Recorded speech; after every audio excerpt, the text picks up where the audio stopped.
Well, you probably know because you had some, right? No, I. Cry all night. Yes. Oh, you guys don't, No, my stepson. you're at someplace I don't warm. wanna So you didn't have to eating experience every that time. running. It's You easy for me. know, Steve had colic. There was more. The only other part. But they First. say if you lay them on. Oh, right, have you heard that too? And we got all the big stuff, it's just replenishing your Just a little in, a little out. So the code would probably be under 50. Yeah, oh yeah, I think so, without the furnace. probably. The new dryer is worth it, right? Yeah, keep it You know. Something to have you back. Thank you. It's good to be back after 9 months. We could talk some. Yeah. Just play with it, yeah.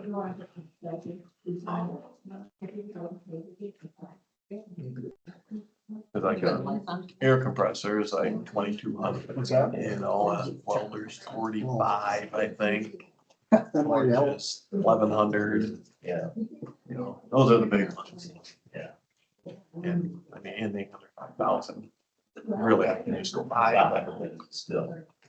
I wanna have some of them approval, you know, just, the main items, yeah. Dan, you be available like Wednesday morning? So Yeah.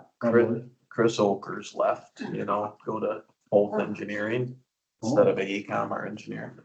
He gave us a proposal for services. And I'd like him to come up and just talk before our meeting Monday. Just kind of give you guys a heads up on what they're all gonna do. They're about 10,500 more than AECom for the year.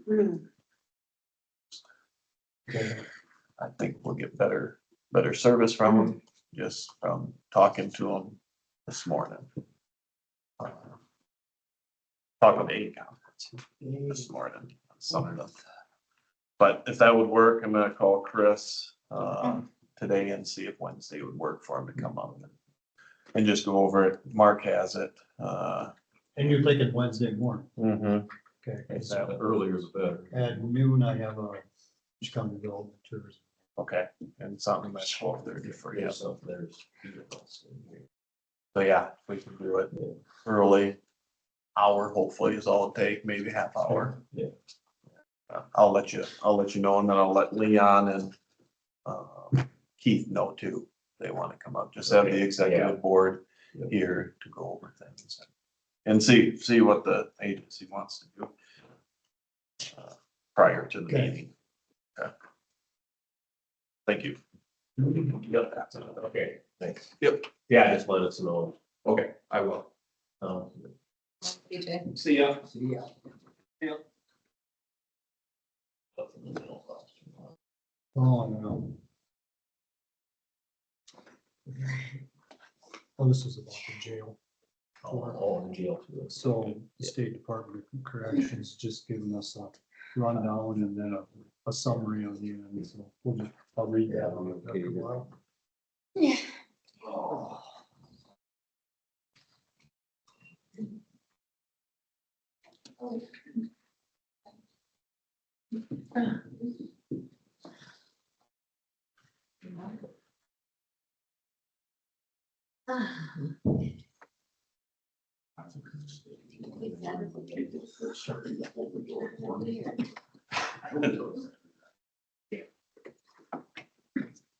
Start calling them, sure. That was my thought. It's just your father and his story. There.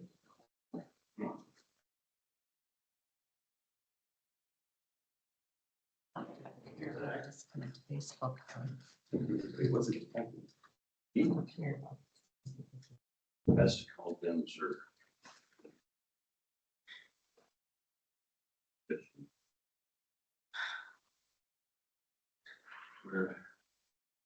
Where was he detected? Auburn. 9 months. 9 months. Wow. Well, congratulations. You look full of life. A little bit more.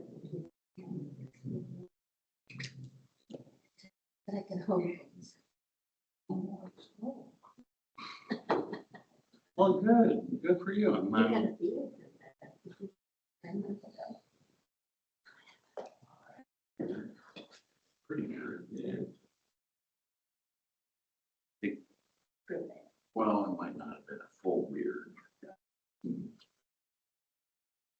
Well, no, you look great. I'm so happy that you feel better. Yeah.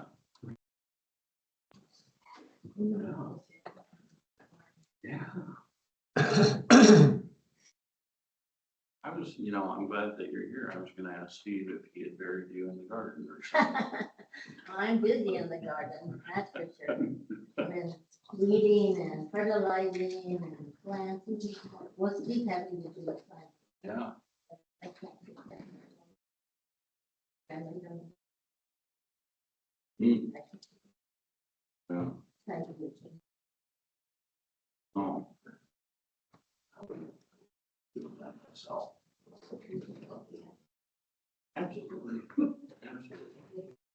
Good morning. No, they should do it. Oh, okay. I think they get summer break. Oh, okay. That makes sense. There might be a better proving.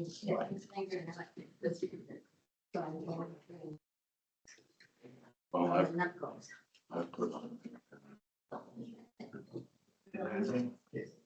Oh, yeah. How are you? Good morning. Pollen allergies.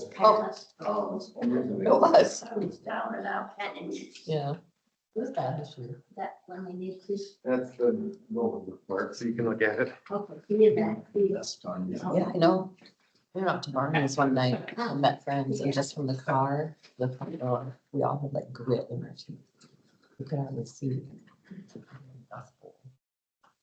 And then we just think of one thing. Just gotta talk to Tony. Keep that, so you can sort it out. Yeah, keeps me awake. Only fried food. Not sure. That's maybe for the crowd. Such a city full of it. But I learned. I went to a restaurant, not having. Yes. I don't know. Yeah. I don't go either. Okay. I would hope so.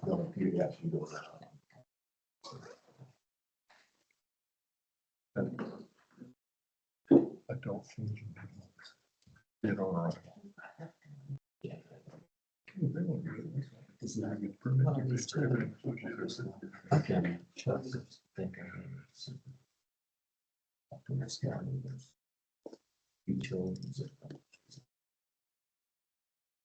No problem. Yeah, and the city where it's able to don't be trying to. Bathrooms.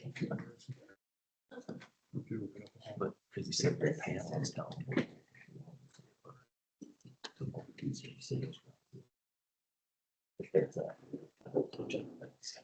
They're scrambling for.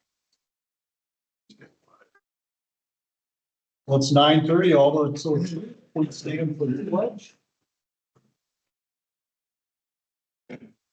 I pledge allegiance to the flag of the United States of America and to the republic for which it stands, one nation, under God, indivisible, with liberty and justice for all. Call the meeting to order with everyone present. As a reminder, the meeting is being recorded. If you choose not to be recorded, you have the option of leaving. First item on the agenda this morning, Tara Hoffert, Community Insurance Viable with our FY26 insurance renewal. Chair's all yours. You don't have to scoot over, there's plenty of room without you moving over, Mark. Okay, so start with the work comp renewal because that's usually pretty good news. And that's strictly payroll based. I don't compare it much from year to year because it's based only on your payroll. And you've had very good loss experience last few years. So, the mod right now is a 0.61, which is very good. And if you look at IMWC, they offer so many credits and discounts because of that and because of the large premium. Your peer premium, before the mod, based on your payroll, would be 189,108. But after the mod is applied and after all of their credits and discounts that they have, the renewal premium this year is 51,958. So, I mean, that's. Safety pay. It does, it really does. And like I said, IMWC offers very good discounts. You've got a loss experience credit with them of 25%, large premium credit, longevity credit. So that's. What was the numbers, 189? 189, the. 189, 108 is your pure premium, and then it goes down to 51,958. So if we keep our safety up, how low can we go, Jerry? This is probably the lowest I've ever seen. But yeah, I mean, you're doing a good job, so whatever you guys are doing good. I usually don't get a mod much below 0.6, so No, we're right at. yeah, right at the yeah, bottom. you're I doing could get to a 0.55, but I don't think anybody gets a 0.55. Well, you never know, you got something to shoot for, I guess. And then the ICAP, the property and casualty renewal, so that only took about a 3% increase, which is not bad. And a lot of that is based on that percentage increases because of the increase in your property amounts, which went up 4% this year. So it goes to the 392, 745 and 52 cents. And then we have our agent's fee on top of that, and it's been at 12,000. And I can email out the renewal packet if you want to distribute it to everybody. Because it shows down, it shows, I really like how they do their renewal packets because it gives you the breakdown for your general liability, where all the premium amounts are going to, which properties, which building is costing you what, which vehicles are costing you what, and it breaks it down very specifically. So I do like that. And over the last 2-3 years, we've cleaned it up quite a bit Yeah, over yeah. what it was before. We had buildings listed that we didn't have, buildings that were covered by other entities, all that kind of thing. So we tried to get it. Yeah, it's been, cleaned up pretty well. And it just shows because how we are paid is different than what other agents are paid. Since we've been the agent for Winneshiek County, we do what's called an agent's fee. We don't take commission on this. So every year they show your contribution amount, what it would be if we actually got paid commission versus what we're doing. So if we would be paid a commission, what the county would have to pay be 430,322. So the commission amount is actually just under 38,000. So I mean, we're cutting a deal here. So absolutely, yeah. But this shows the breakdown and everything. And then they split out the cyber coverage as a separate line of coverage this year with a limit of 250,000. And that was based on the renewal application that was filled out. And so they did an alternate quote option. They've been doing that for all entities. The 250,000, the contribution amount is 4,199. If you bump it up to $1 million, it'd be 10,228. So you have to kind of talk about if you want to leave the cyber limit where it's at, or if you want to take a look at bumping it up, you can do that. So the 250 costs 41.99. 4199, $1 million is 10,228. Yep, and that's based on the application that was filled out, your procedure. What's the average claim for a cyber? That's a good question. We had one cyber claim this last year where it was the intrusive It email. was a phishing, it was a Yeah, phishing email. yeah. Mhm. It clicked on and it got sent out, and we worked with them and they took care of notifying people and Mhm. offering, like, I don't know if they offered credit monitoring or some Yeah. kind of something like that Cyber for coverage. a couple of years or something. But when I talked to the IT people about it, they thought that they really didn't do a lot more than what the IT people probably would have done anyway. So, but and we never had any, as far as I know, nobody had any claim against it other than the cost to do the monitoring. Mhm. There have been other larger incidents though. Do you know what the average is? I do not know what the average is, and I could check with ICAP to see what they've paid out for entities. I can double check on that. But yeah, knock on wood, our area, we haven't turned in these types of claims. And they always say it's not a matter of if, it's when. But yeah, I can find that out for you. I'm just curious. And just send that information to all five. Yep, I can do that. Do you guys have any questions on ICAP or any of the coverages or anything? Sounds great. I think we should start, sign the papers, get the thing started with the 250,000. I'm Okay. sure if we want to You have time. bump it up, they'll always accept additional payments. Yeah, yeah, approximately a little over 6. It'd be 5,800 for another 750,000 coverage. Yeah. And I'm not sure, they've been quoting just 250 to 1 million, so I don't know if they offer a 500,000 limit. So I'll ask that question too, but. Okay. If you want to sign stuff now, and then I'll email the full packet out. so Yeah, everybody that'd can- be great, so that we have paperwork done.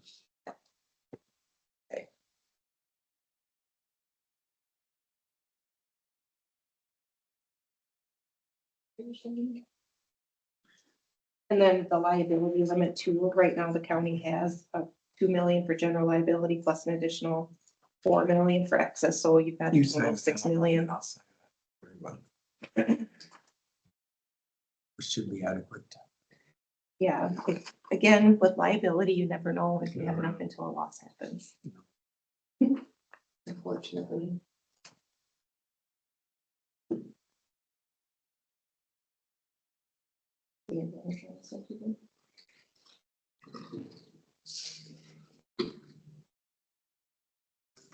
They have 2 signature blanks. Let's get it in there.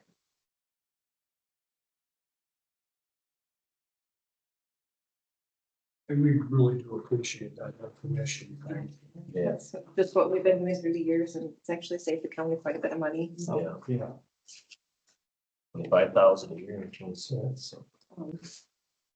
The commitment to continue, do you want to just sign that, just, Like a calendar a little bit, because they Sure. really don't want it. it's due by July 1st, but, we got that.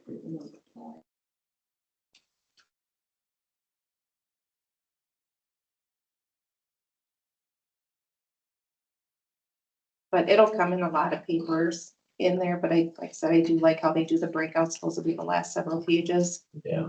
Oh, it's a lot less confusing than some of the Yeah. past. It's tough to follow what's exactly what it is. Yeah. Yeah, and it has first the general liability and then the property and.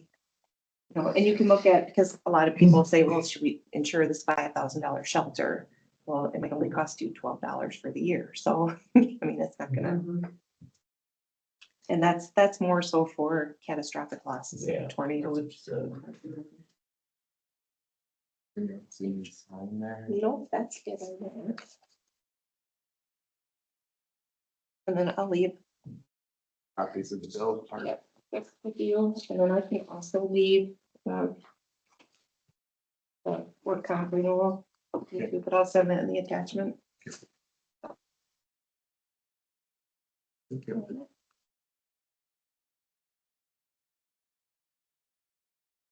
You guys have any questions for me, or if you do, after you get the packet? Yep. Second cousin. Oh, really? Oh, Yeah. great, well, thank you. Yeah, thank you. The agent that signed that work comp thing. Next item on the agenda, Mike Kueny, our county engineer. Morning. You want to start it out? There are 2 plans. One copy. Probably a place for each of you to sign, little boxes in the front. Does that gotta be a certain color? Not black. Yeah, So I've got a blue, yeah. And a purple. Oh, Add a blue.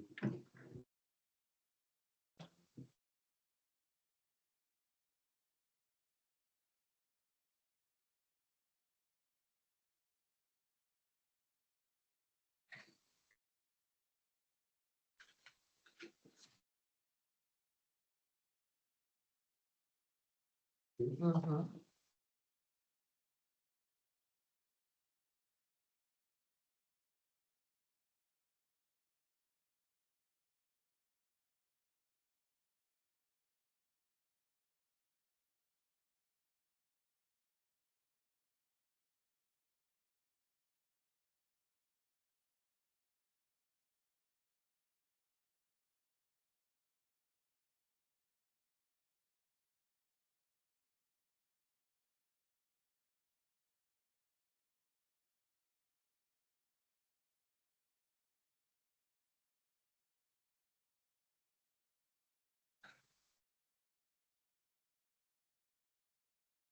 Then I have, you want to see that as extra information, but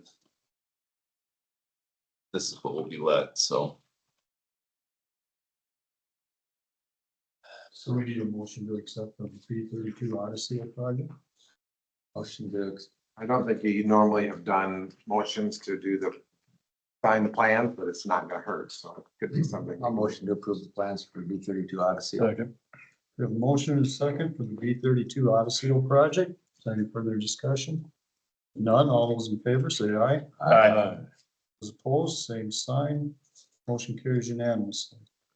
What's the cost on that? Estimated? Estimated cost is 320,000. I think the actual bidding was 312, but yeah, Nice. so. Yeah, we have for cash outlays, we have to set aside 400,000, so that's nice. And there's the cost of the aggregate that you already paid for 3-4 years ago. Correct, that is, It's included, it would be part of the cost of the project. It's not something you're paying now. yep, Prepaid. Yeah. it is all prepaid, yes. City and Skyline Quarry. Going through, Winneshiek County as a finalist for the build grant, W14 South of Fort Atkinson, was a submitted project. There's nothing new this week. Railroad Flat Car Bridge study is nothing new this week. Subdivision data, nothing new this week. Maintenance activities, is the same as last week, but they did a little bit of work out of Austin last week, and then they'll finish up Austin this week. Yeah, there's, I think, one district out of Fort and then a couple out of Austin, and then we'll be done. We're done. Yep. Project to cut into Quarry Hill across from Van Penen to make the driver safe is being coordinated with the city of Decorah and Burnings Rock Product. And then I guess I'll recommend the hire of Carson Wenthold for the Signman position. Back on the Van Penen quarry, is that just to cut into the hillside more to make the road wider on It's not gonna be, it's gonna be straight and then provide sight distance around the corner. that? If you look at the safety data on that, there's a lot of hits on that where there's been lots of accidents. Thankfully, no fatalities on that one. So this is a kind of a really good thing to do. So, Who brought this up? Mr. Bruning brought it up in April of this year, and it's just been coordinating with different parts of the city, and this is that we get a straighter, easier to maintain road. The city will end up, a big part of it is a land swap, so the city gets more park space. And then Brunings gets to cut the stuff off of their material. So it's a win-win-win, I think. Obviously it costs money, but it's Everybody has something to. The public good. It's yeah, and I can forward you the email that I sent this morning to the city, outlining exactly what that agreement is. But in that agreement, it talks about the history of it and everything else. So That agreement to all of us. yes, that will be done as soon as this building is finished. I should have sent it to you this morning when I sent it to the city. So. Yes, I'll do that. Thank you. So, yeah, I recommend the hire of Carson Wenthold, so I think typically you That's all great. approve that. Someone want to take action on that? I'll motion to approve the hiring of Carson Wenthold for sign. Second. We have a motion and a second for the hire of Carson Wenthold for the sign man position. All those in favor, say aye. Aye. Those opposed, same sign. Motion carries unanimous. Does that fill all the positions or you still have That's the last one. That's been busy. again, knock on wood? Yeah, well, I know of someone who's looking to retire in October, so But you had what? 11 applications for this position. yeah. Nasty Valley Construction, with 3 operators is going to continue this week. We're hoping that it stays drier to get good work done this week. Bridge 202, work began last week. We're putting up new piling or reconstruct piling on that on the west side abutment there. And on Bridge 249, we'll do both abutments. That's close to Stick of Quarry. And then following that, we're looking at going to W20 for replacing culvert pipes for a paving project here in a couple of years. A few years ago, the board cooperated with some up in the neighboring counties to buy a pile driving machine. Have you used that at all, or is that mostly used in other counties, or what's the status of that? We do use it. We have to coordinate that between Chickasaw and Howard County. Howard County uses it, I'll say 75% of the time without looking at any statistics. Right. But that agreement has been beneficial to us on a cost basis.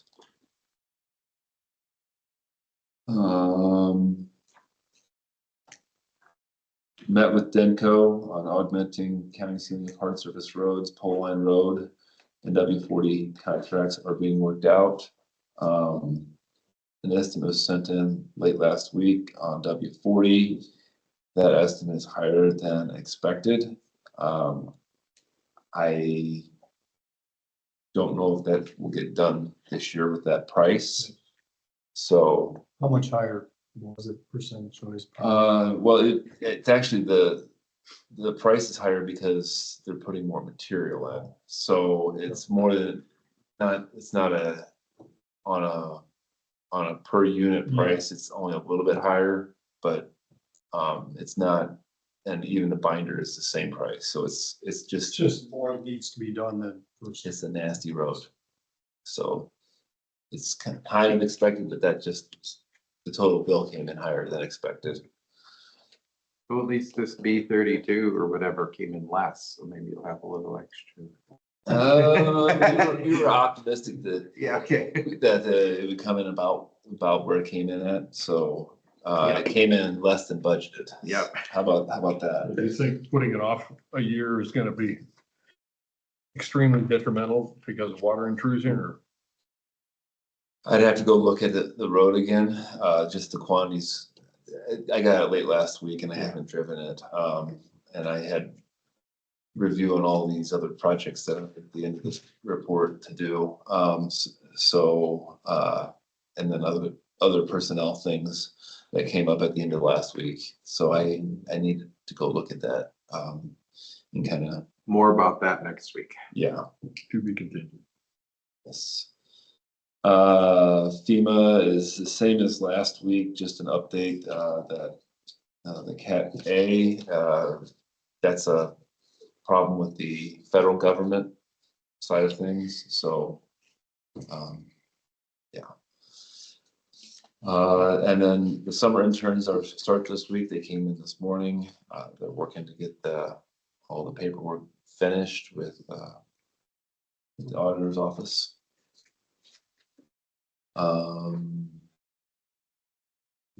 Presented the B32 plans, letting, will be June 17th. They should start, late July. So, kind of around the same time as 208E. So we'll have two things going at once, starting late July. Bridge 208E will begin construction in mid-July. County excavation to be monitored by Bear Creek, Army Corps of Engineers, and the tribes is loosely set for July 1. That note is due to the pre-con meeting. The request was that the county have some of the excavation where the dog survey had hit. We're gonna excavate that out and get that ready for the contractor. So we will work out that with the contractor and adjust price kind of as needed. Bridge 126 will likely be let in November or December. Engineering staff met with a new regulator on Thursday. The previous arrangements regarding stream bed mitigation are being revisited by the new regulator. So that's kind of a disappointment. So that's kind of a situation in flux. I'll let you know more when I know more, but that I sent them a email Friday night on that. Frankville letting will likely follow Bridge 126. So I missed something, I think. Bridge 307, that's the one I skipped. Bridge 307, the DOT has not finished their NEPA review. They are now tardy on their review, so we are pushing them to get that done. And with that, that is my report.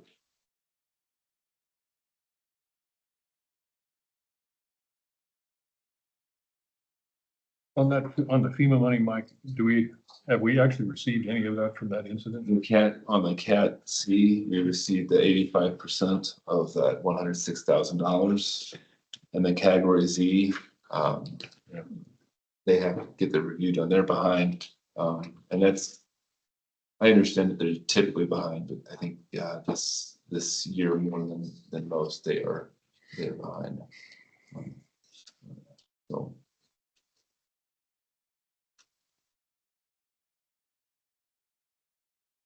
Anyone have anything else for Mike?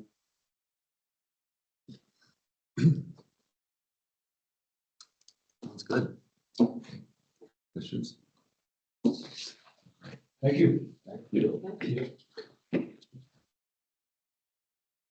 It'll rain tomorrow and They can't wait until Thursday, Friday of next week. Instead it's Tuesday. So, yeah. All right. Consent agenda? Maybe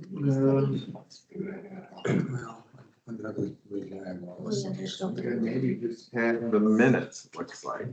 So that's pretty straightforward. I move to approve the consent agenda. Second. A motion and a second to approve the consent agenda. All those in favor, say aye. Aye. Those opposed, same sign. Passes unanimously. Any committee reports? Policy board Thursday. And biggest takeaway from there was the Lansing Bridge. They're gonna get a ferry and stuff, and the Northeast Iowa Transit's gonna help bus people both sides so they can use, anybody looking for a job to drive bus weekend, need it. weekdays. It's, yeah. It's all state funded, How long is that? transportation. How long is that bridge gonna cost? 20s. Well, they don't know how long it's gonna be closed, but they pushed the new one back till 2027. So they gotta figure out why it moved, what caused it, so they can address the problem, I guess. So it's gonna be a rough go for people on both sides. It's gonna be huge. It's gonna maybe 45 minutes, hour and 45 minutes. Are they gonna put a car ferry in or just just personnel. Person varies. So you have to leave the vehicle parked on that. You have to have one on each side or whatever. He's driving around. Yeah. Yeah. Yeah. There's a lot of places on the river that have car ferries still. But yeah, it's gonna be rough for the residents up and down, on one side or the other. Long trying to get across that ferry. Cause they're hoping to do a weekend too, instead Yeah. of just during the week.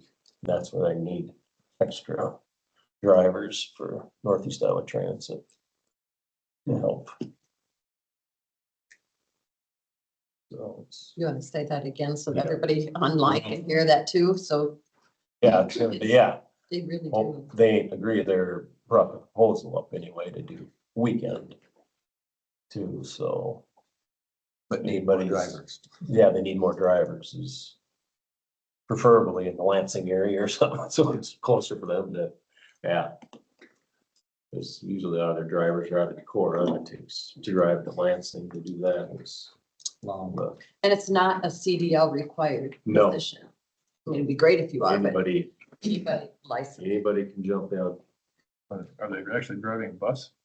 No. The transit ones, those single axle buses, so. They under, I think it's like 15 passengers, then you can do it without a CDL license. Yeah. I attended the University of Iowa's Public Health workshop or clinic up at Peace Dining Room last week. It was real informative. They emphasized elder care and mental health care in our region. It was a really very good discussion. So I thank University of Iowa for putting that on. I had a CSS meeting and anticipated closure, obviously, is the end of June. Well, is not anticipated, will be, but you'll still, 5 have 3 employees on a part-time contracted basis till the end of the year to get, because they could submit claims and reports and auditing still have to happen, so it's better than anticipated, but nonetheless. And then, the sad thing is there's just not a lot of guidance from the state, just kind of figuring out how you're gonna do what needs to be done from a legal standpoint of numbers. And, but somebody's gotta be around to do that, so. Otherwise, most of the employees, I think, have job offers already, but we still have a number of people still working with the clients until we're done. Are a lot of them transitioning to state employees from doing the same type of job, or they're just waiting to? I didn't hear that they were. I think they just found other jobs. The little bit of a hang up and we're working on is some sort of insurance. Because you can't get insurance if you're on some, it's all of that. So we'll have some level of insurance for the employees until they can. Under the COBRA programs, you're required to continue offering insurance at their expense, but when they leave employment, so. So otherwise, people could just leave us high and dry and would not be good. I have Bear Creek tour Wednesday for the watershed. If it's not raining. Rain date's the next day, so. Wednesday, Winneshiek County Development Tourism.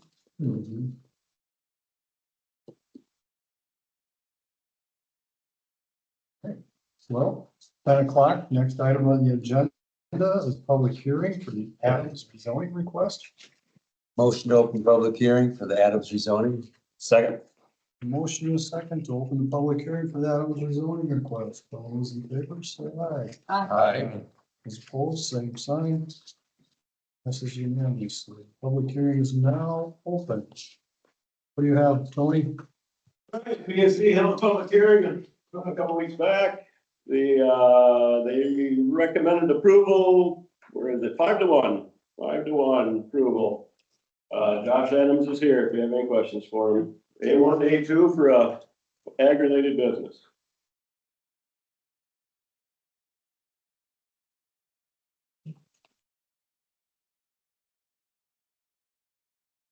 Does anyone have any questions? Comments? This is a seed business, you said? Correct, yep. You just want to give us a little general description of it? Yeah, so it's Pioneer Seed Building is what it'll be, so pretty simple, I guess. Seed comes in kind of October, November, to the beginning of the year, and then most of it I deliver to the growers or farmers that buy it. And other than that, then it'll be used, for farming also, so those are kind of the uses of it. Is this pretty similar to the one Pioneer Seed that was put up in Festina? Yeah, yep, same concept, same. They're all the same, I guess, for the most part. What, the one dissenting, what was the reason for that, do you know? I've given you guys the minutes. I did look at it. I don't remember.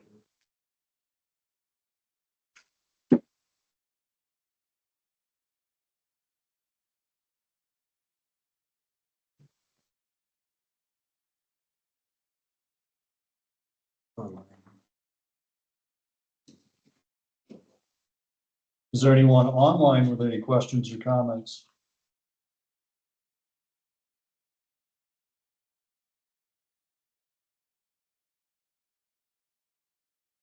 So how about the lights on your building? That's what's mentioned in minutes too. Are they gonna be down lighting? Yeah, I talked to the electrician, we're gonna fabricate a shroud to point the lights down so they're not so bright. Mhm. Broadcast out into the sky or down at the ground. Thank you. You know, Quick Start did that over here. It makes a big difference when you're driving, not to see everything. Yeah, I mean, they're bright, so I understand, we'll get that taken care of, so. Yeah, no, it's nice. Does an excellent job of taking care of stuff. It's really nice looking place. Yeah, it doesn't say why the dissenting vote. There was concern about reverting back to A1, and Tony read a portion of the Iowa code that prohibits setting this condition. I motion to close the public hearing. Second. We have a motion and a second to close the public hearing. Those in favor, say aye. Aye. Those opposed? Public hearing is now closed. We'll hold the first reading now, or do you want to set it for a future date? I move to. Second. A motion and a second for the first reading. All those in favor, say aye. Aye. So you had a choice. Which one did you want to go with? Straight up rezoning, conditional rezoning? So the P and Z recommended a conditional rezoning with the downlighting option. Or we just have straight up without any downlighting restriction on it. Additional. Lucky for you, I already had the agreement signed with the landowner, so we can do that. That's what you need right there. All right. When we have conditional rezonings, you always have to make sure there's an agreement signed with the landowner before the close of the public hearing. Thank you, Tom. Thank you. Ordinance amending the county zoning ordinance to change the zoning ordinance from A1 agricultural district to A2 agricultural district for the herein described property. Whereas a request for amendment to the zoning ordinance of Winneshiek County was submitted to the Planning and Zoning Commission. Said request having been acted upon by the Planning and Zoning Commission following a public hearing, and whereas the request for amendment of the zoning ordinance pertains to the following described real estate. East 300 feet of the north 500 of lot 2 in the northeast quarter of the northwest quarter in section 28 of township 98 north, range 9 west of the 5th PM, Winneshiek County, Iowa. Whereas the said zoning request requested that the property be rezoned from A1 agricultural district to A2 agricultural district. And whereas a notice of the time and place of a public hearing on said request was published pursuant to law. And whereas a public hearing as required has been conducted by the Winneshiek County Board of Supervisors. Whereas the Winneshiek County Board of Supervisors has requested the Winneshiek County Comprehensive Plan and their review of the applicant's request and does find that the request is consistent with the policies and goals set out in the Winneshiek County Comprehensive Plan.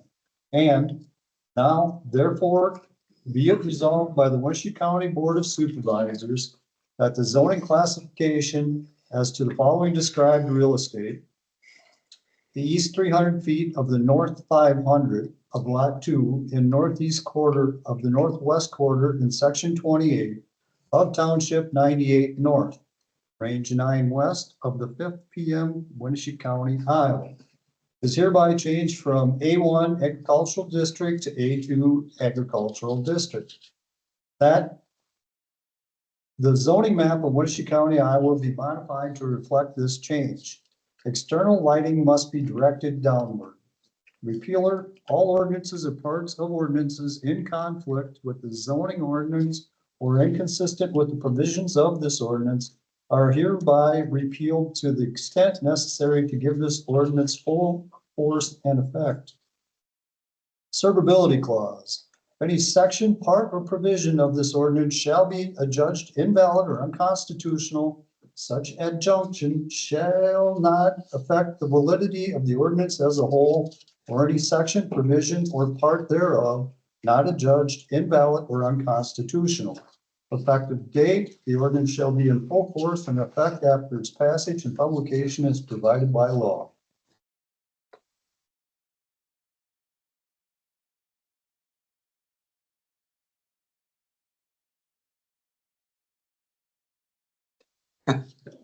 Waive additional readings or I set move the, to waive the additional readings. Second. Thank you.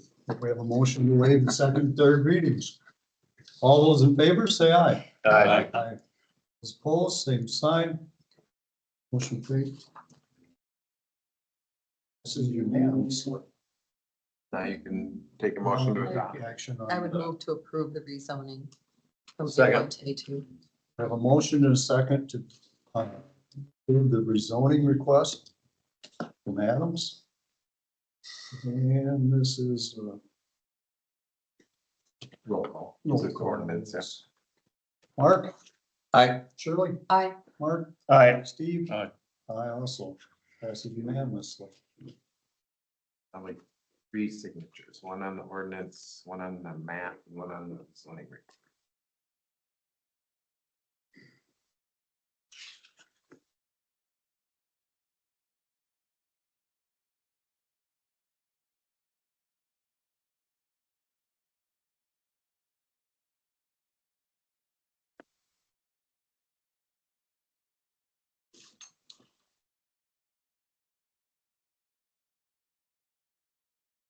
Thank you.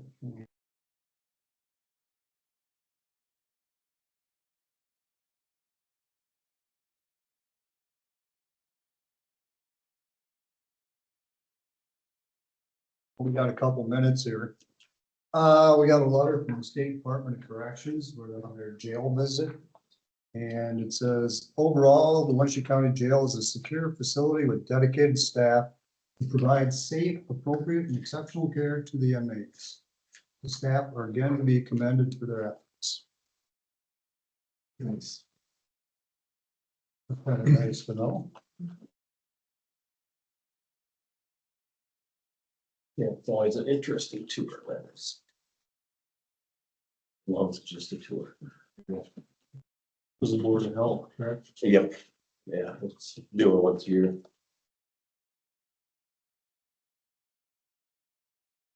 Yeah, it's interesting. The cement work is mostly done.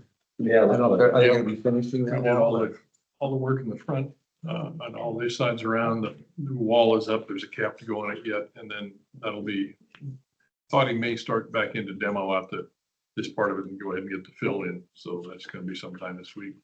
And it is sidewalk, part of the sidewalk down at community service building, will ground a couple edges down a little bit, so it's. Yeah.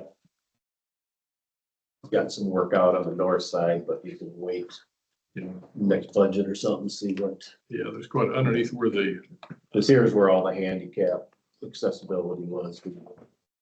And the where DHS parks on that, on the Railroad Street sign is real pocked and damaged from all the salt and everything else. And it's actually, a lot of it's underneath the cars. And so it's not really visible, but it needs to be replaced. I don't know, we gotta get hold of the city or whatever to put. They would like a lowering only. I don't know, on the curb, what color that would be right out in front of the doors, because some people park. Just there momentarily while the buses try to come in. Yeah. If they could just, because there's handicap parking below that, they're just right in front of the doors, I don't know. Gotta go to the city to do that, or who does that?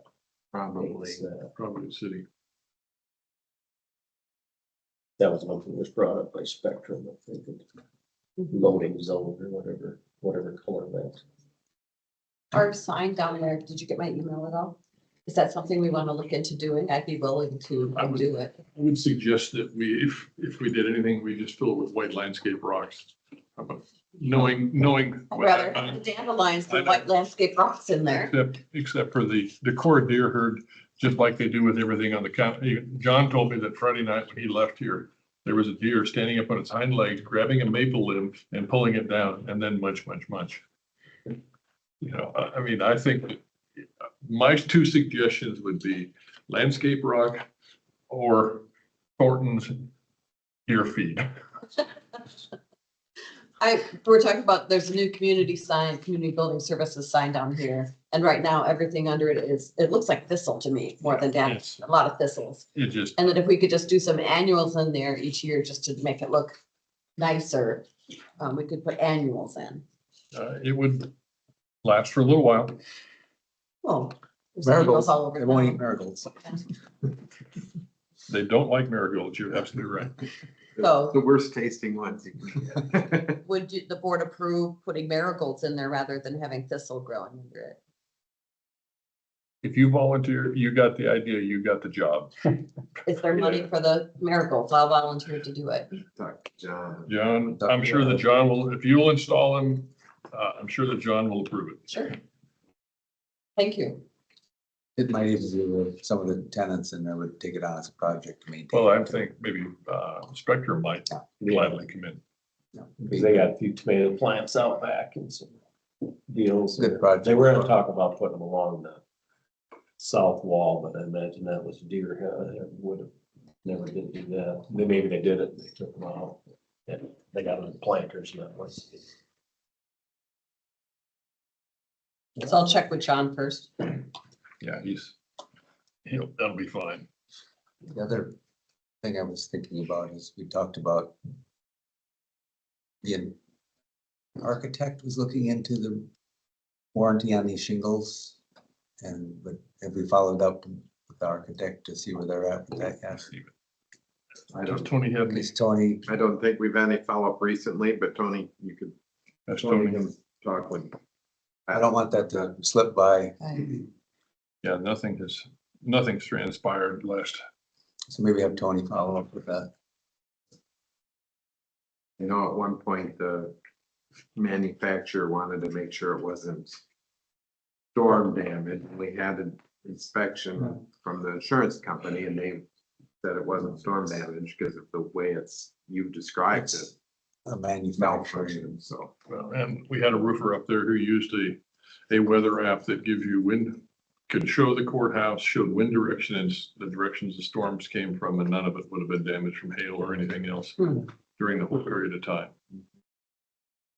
All right, it's 10:15. Next item on the agenda is public hearing for the Hewitt and McCargar rezoning request. I move to open the public hearing for the Second. Hewitt McCargar request. Second. We have a motion and a second to open the public hearing. All those in favor say aye. Aye. Public hearing is now open.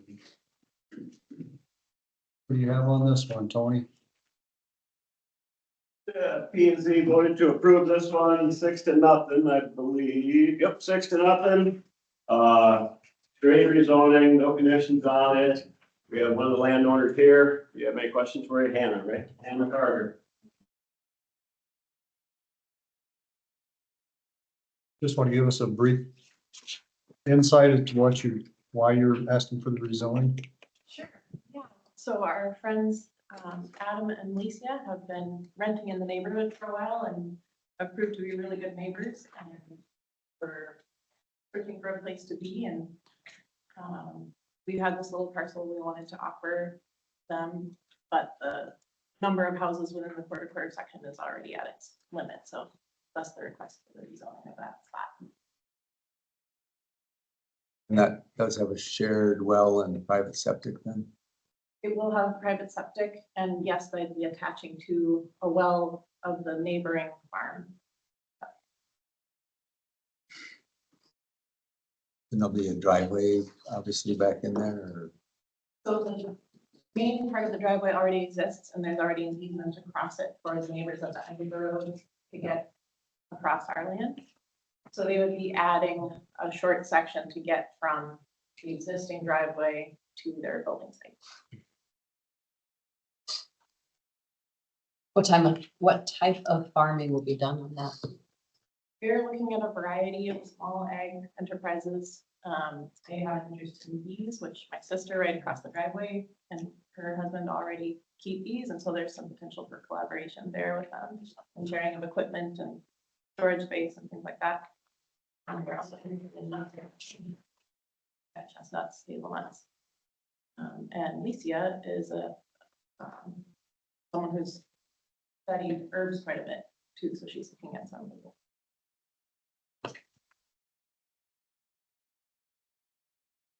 Is there anyone online with any questions or comments? Anyone else here with any questions or comments? Motion to close the public hearing. Second. We have a motion and a second to close the public hearing. All those in favor, say aye. Aye. Aye. Those opposed? Motion carries unanimous.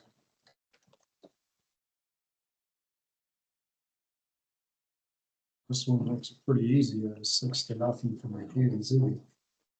Make a motion to hold the first reading. Second that. We have a motion and a second to hold the first reading. All those in favor, say aye. Aye. Opposed, same sign. Passes unanimous. Well, I was just experimenting to see if who I handed to reads it. El Capitan. Alrighty. Ordinance amending county zoning ordinance to change the zoning classification from A1 agricultural district to AR agricultural residential district for the herein described property. Whereas a request for amendment to the zoning ordinance of Winneshiek County was submitted to the Planning and Zoning Commission, said request having been acted upon by the Planning and Zoning Commission following a public hearing. And whereas the request for amendment of the zoning ordinance pertains to the following described real estate.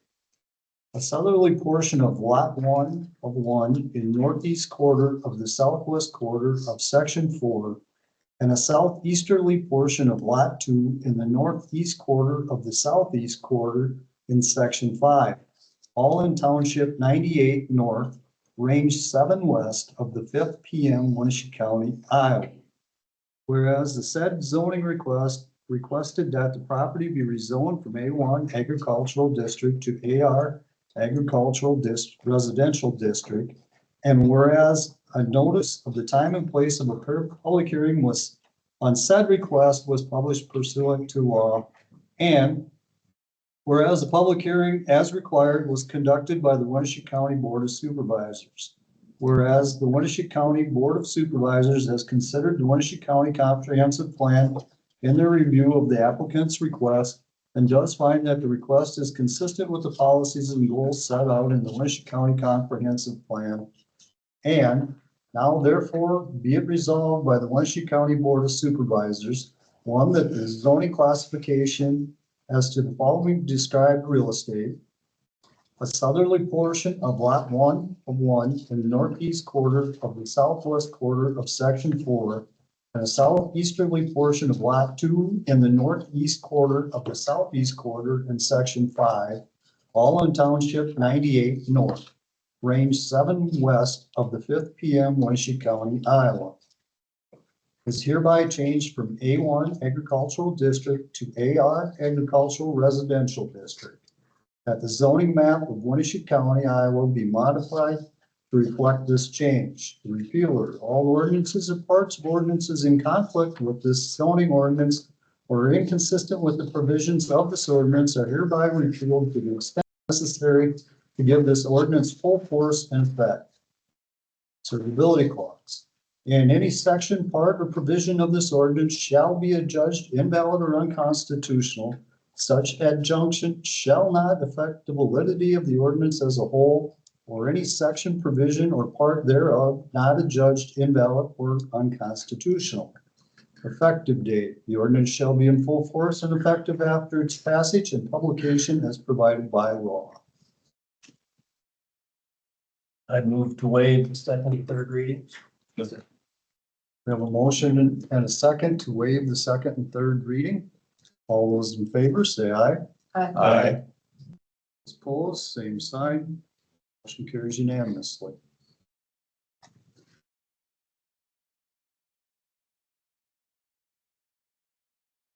Someone want to take action to approve it? Move to accept the zoning change. Second.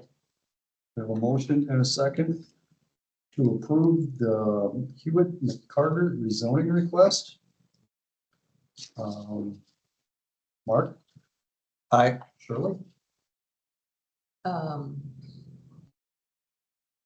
we have discussion yet? Yes, we can.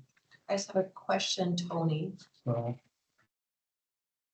I still ask Tony a question in our discussion. I suppose, you know, it's up to Dave. I mean, you started calling Yeah. it forward, but if you want to go back and discuss, it's. No, if you guys are ready, that's fine. If you'll go for your discussion. I'm just, what's the minimum amount of acreage for a division like this to residential? To AR is 5 acres. And this is about 5. Yes. I'm just trying to be consistent in my own votes. How does this differ from what was presented to us a while ago in North Oak Ridgeway?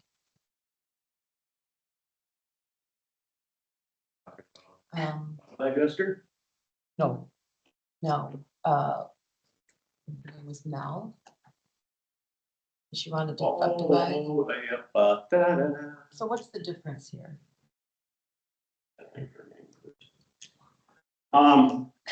Me, really, I see no difference. It wasn't me that had a problem with it. I thought that one should have been rezoned. You thought it should have been. Damn, I gotta think of her name. Melanie Omar.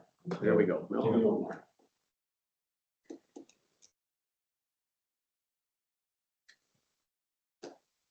and we'll have to call it to a vote. Mark has an aye. I guess since they recommended, I'll go aye. Aye. Mark? Aye. Steve? Aye. I also am an aye.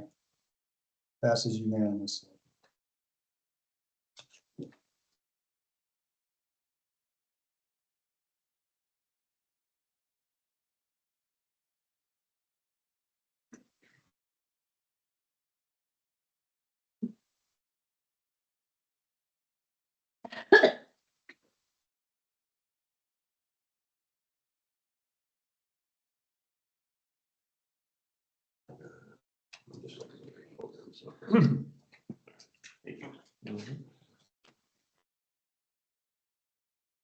Thanks.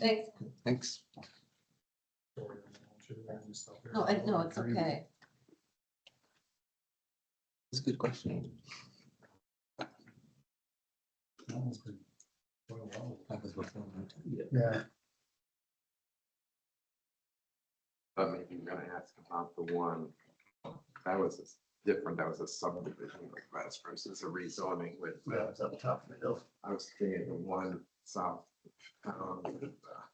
Correct. Yes. That was in the city regulation. That's 2 mile radius difference, yeah. No, I knew the difference on that one. Yeah. And that's for sale. Shirley was talking about, that's probably 4 years ago. Yeah.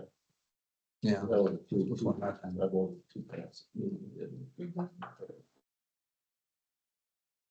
Here's the deal.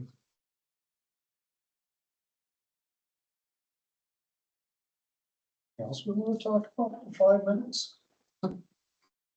Are they You gonna, never know how much time to put, because when you do a reading, it sometimes can take a long time, so. Well, yeah, is the plan on that new wall to finish the front of it, or? We'll put a cap on it and, the columns to try to match, and it'll just weather in with the other. Because of all the form Well, things you'll are popping out, Yeah, you'll have knock the nubs off and then fix the and fix that up. column where it busted out there.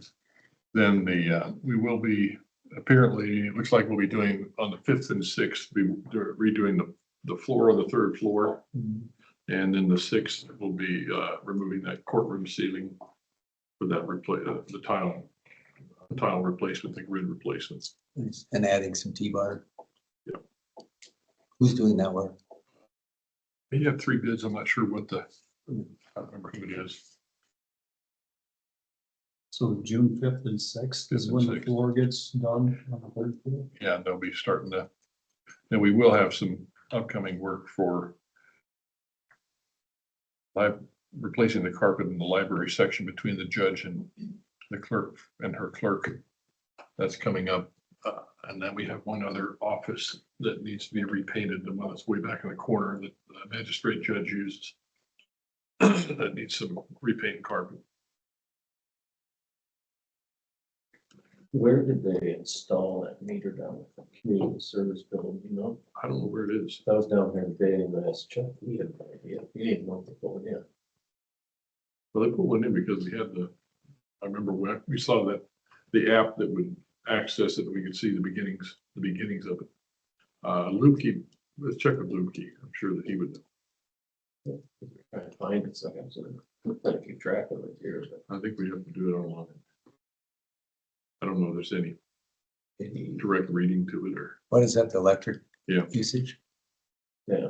We need to monitor We need that. to, yeah, Chuck, Yeah, needs- start monitoring that. we need to have Chuck put that into Chuck's list so that it comes back to Tony every month. Mhm. But he's got to figure out where it is, he had no idea. There may not be a physical place, he's probably gonna have to go online. I think you just go online to view the results of the meter. I don't know that it may be in that equipment back there where the ACs are and the electric panels. That's what it looks like. I've never seen it. The Decor Electric, I think, put it in. Probably, I think it would was. remember, they did a lot of the work. Mark, do you want to bring up that request you had from Spectrum? Oh, yeah, they were talking about putting a changing table in, an adult changing table in the bathroom, the men's bathroom, but I was down there talking to Chuck this morning and there's utility panels in the bottom part of where they want to put it, so I don't know if it's gonna work or not. 'Cause I don't Might want not to pass just code.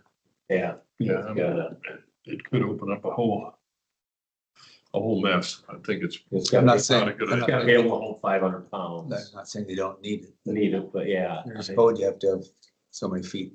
Yeah, constructed and I don't panel. know if it's gonna. We aren't gonna fund it, I mean, if they did it, they'd have to. If they But can I- find the money to fund it, is there another area in the building? What I mean, we're. Has to be in a restaurant. Rescue, yeah. We got it. So- Certainly can't be the one in the front lobby. No, no. Cause there's 2 of them in the spectrum area there. Yeah, Each there's- one of them, but Either one of those, but it with would, the wall structure, it's got a whole 500 pounds and that's, if you're just hanging off the wall, that's. If there's a lot of utilities in that wall, I mean, we're not gonna, Yeah. we can't go. Reroute utilities. So I was gonna go down there tomorrow morning earlier at Chuck, or no, it's, yeah, Tuesdays. He's there. I know if it's the circuit breaker panel, that has to be obstructed, but just access panels. But there's other panels down below, so I don't know what goes up through there. Yeah, so there is, Check with code on that. yeah. Okay. Well, it's 10:30, the next item on the agenda, Barb Schroeder, County Conservation Forestry Resiliency Partnership Program. Morning, Barb. Morning. I came last week and we talked about the grant we're working on and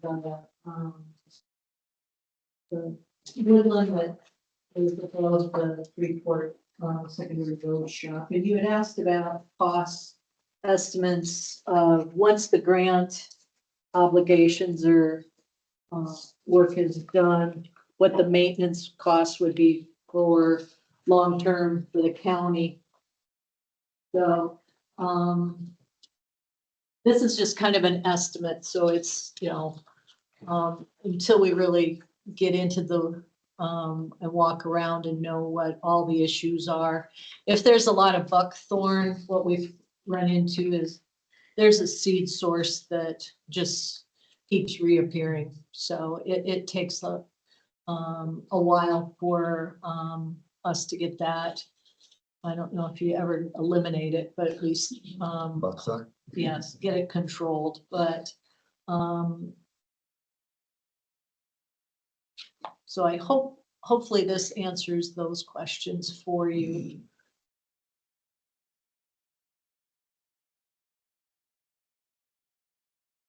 Do you think you have the help to put in the 80 hours every year? Right now, no, but it might be one of those things where you either contracted. So this grant, I'll just catch you up real quick. So the grant goes out. The grant does work for 3 years. And that's where we're hoping that they're successful in those 3 years to where there's minimal that is required after that. So, but with us having a 10-year maintenance agreement,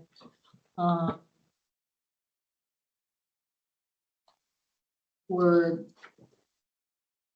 you know, for if there's chainsaw work, which I don't envision, if we have chainsaw work, we need to have 2 people out there. If it's just one person, yes, we can do that when it's spread out over a year. But we're hoping that it is minimal, but like I said, I can't address that.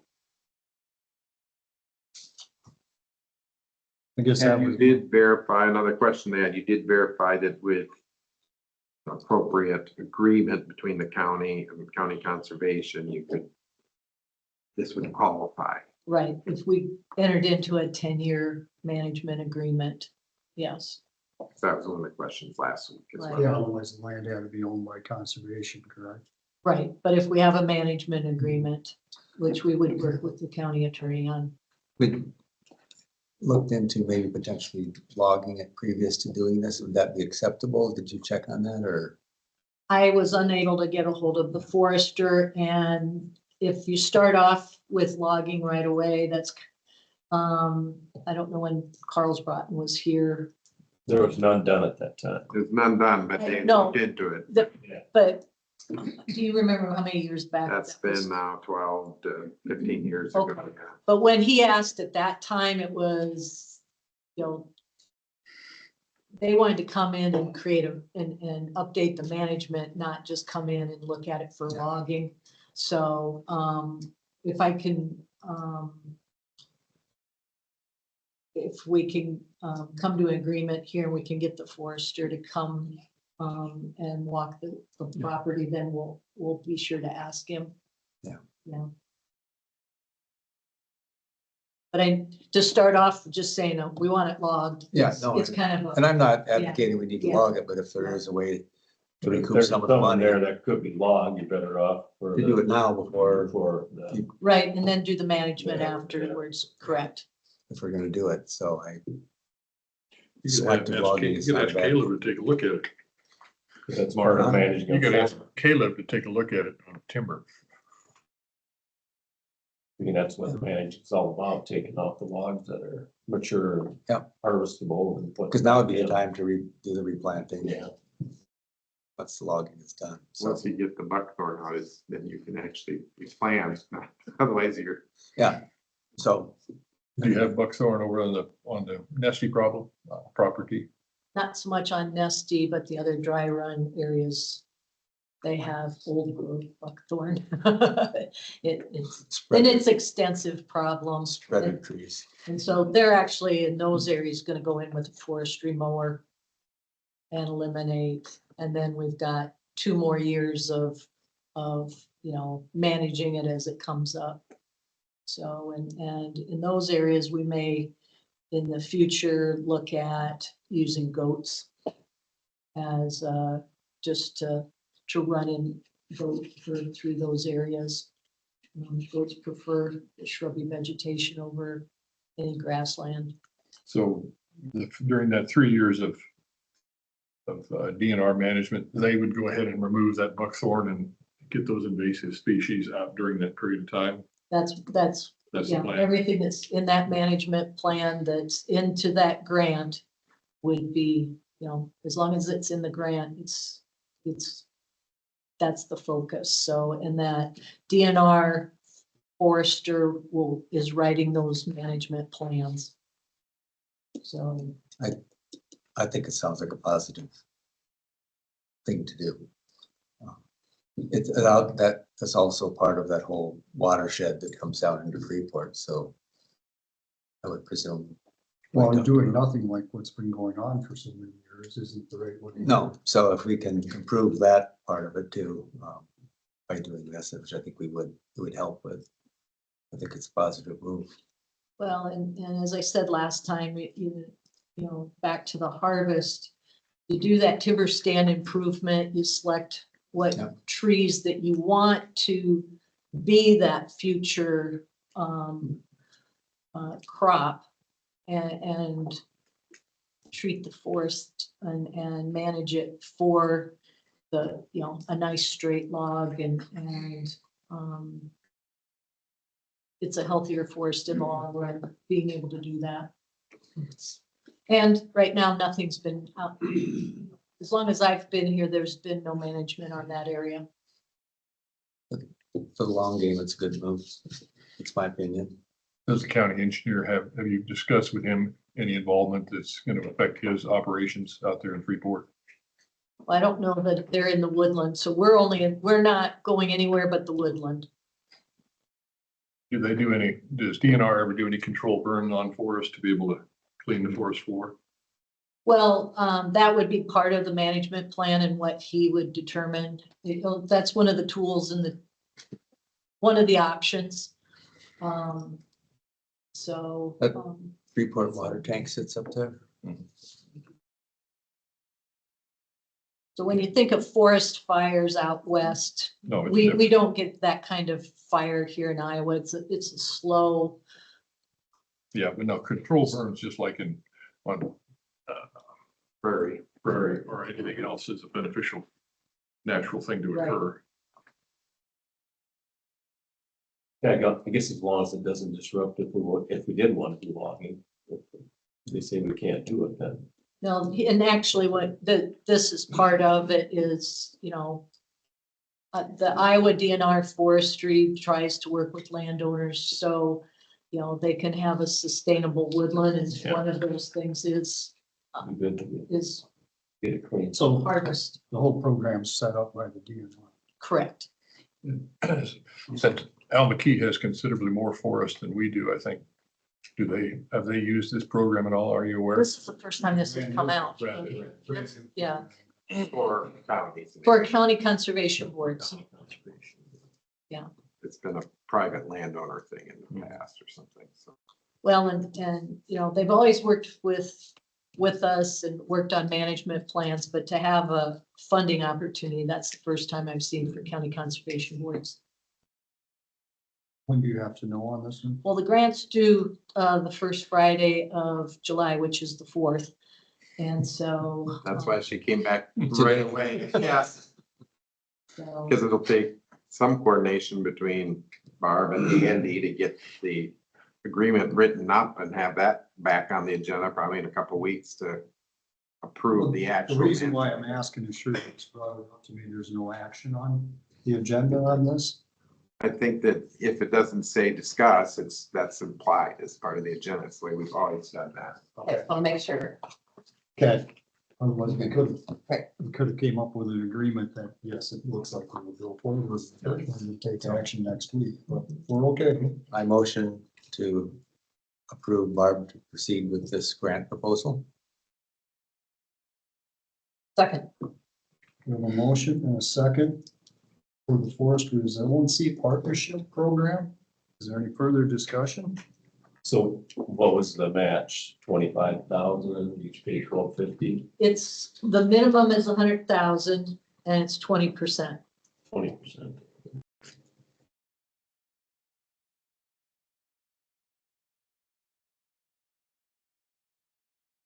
Like I said last week, you know, on the dry run greenbelt nested property, we were at 58,000. So we're short. We can't even apply right now. So we need to make that threshold of 100,000. So that's why we're came to you. We've already had the foresters start looking at our smaller areas, but they're not going to require as much work just because Larry's been working on them for over 40 years, where these new areas have not had the same intense management. It's helping you out, that's great. So. Any other discussion? Thank you. If not, call to a vote. All those in favor, say aye. Aye. Those opposed? Passes unanimously. Thanks, Barb. Good one. Next item on the agenda. Andy Vanderbilt, county attorney. Good morning. Good morning, Andy. Empty-handed today, so what do you guys have for The me? only thing I was gonna ask if we've done anything to set up that training through the state. Yeah, I contacted, Kim Murphy, I think she's the attorney who's handling that, and she was, our 60 days start running from the time that Ashen. And that would be tonight. Okay, so our 60 days will start then, but she is going to get us options for the training. Yeah, she'll lay those out for us, and I thought it made sense to use a public information board to do the training, because that way they can say, yes, the training's adequate, and we did it. So I've contacted her about that. Also asked her if they had any kind of a policy template of sorts, that, so we don't have to reinvent the wheel. So she was gonna look into that. That would only make sense. If they don't have a template, well, how can you ask us to dream more than this? I mean, I have other resources to get it, but I thought, you know, about the time I put something together, well, Then they're not happy with it. yeah, why don't you have this, this, and this in here? So, Yeah. On the save option, we couldn't get it on the agenda for the last meeting, so it's all right tonight's. okay. And you were listening in on Barb's discussion, so she'll work with you with a forestry management agreement for that property. I'll work with her on that. I'm wondering if DNR isn't going to have something, because if they've got They would have a 70 or template. 80 Yeah. different applications, they don't want 70 or 80 different contracts.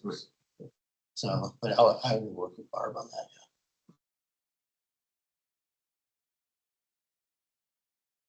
Anyone have anything else for Andy? Are you in your office all afternoon? Most of it Most of it, like from now to the next hour or two? should be, well, till noon. I, wife and I have sold our house. We're moving the end of this week, so, so my priorities are what I'm told they are at this point. Okay? I'm just saying, it's not. Get it out of here in time, I'll call you report. Thank you. Anything else? I have nothing. I passed on those agreements that have been secured. If I need to, I need to take a look at something in there before I get back to you on it.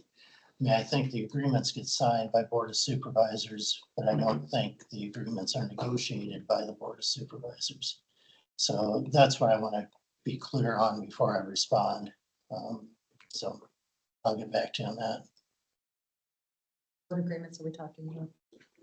Or had been secured from the auditors of the other counties, the agreements that they were using for their public health care, using the third party vendor. So that just we had something in in-house that Andy could see so that we had some kind of an idea, since nothing has, I don't know how long it's been since we made that directive to pursue this and nothing has happened. So I asked Ben to contact the auditors to see what was already done, so we aren't out there trying to recreate the wheel, and if it's simple, then let's use simple. Yeah, and again, I need to verify this, but my thinking is that the decision on how public health services are provided is a Board of Health decision, not a Board of Supervisors decision. So if the Board of Health decides they want to enter into negotiations with a provider, they can do that. Ultimately, I think the contract with that provider would be signed by the Board of Supervisors. And I think that's, at least one of the counties had it signed by both, the Board of Health Yeah. and the Board of Supervisors. and again, this is, I'm shooting from the hip, so don't hold me to that opinion. I just want to lay out there that that's what I'm looking at. Okay.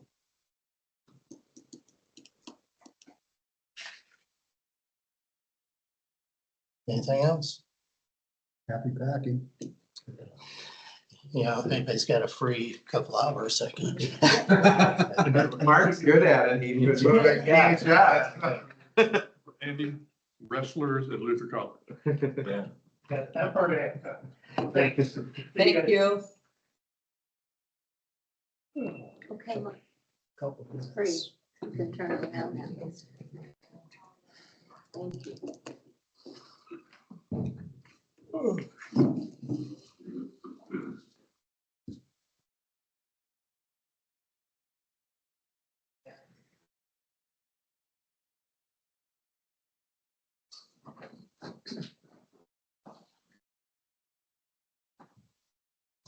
I get back to the deer eating on the trees and stuff.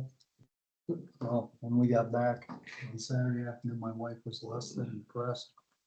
All the planters were dug out by the rats. Yeah. Oh, except one.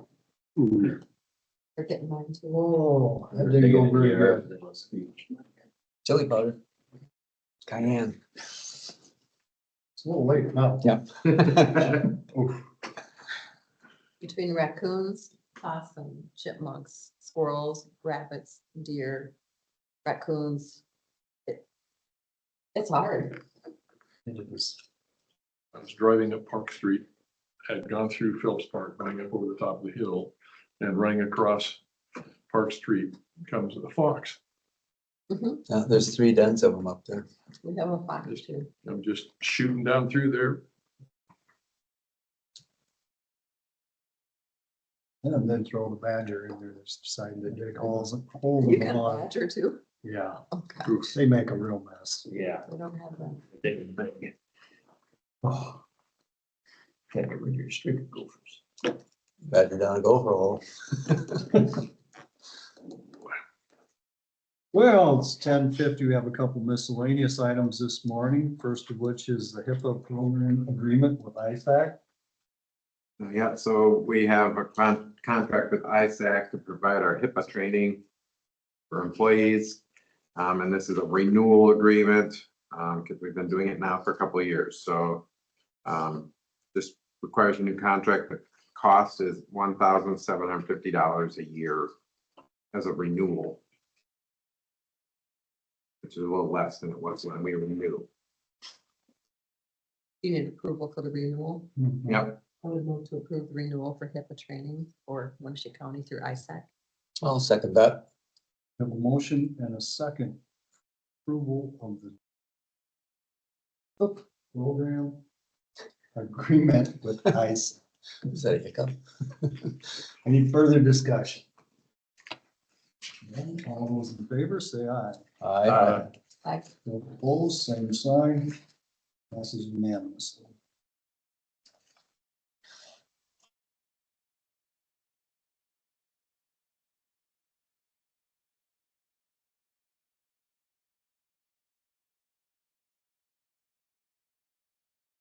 Just one signature. Yep. Next thing we have up is consider adjustments to the salary matrix.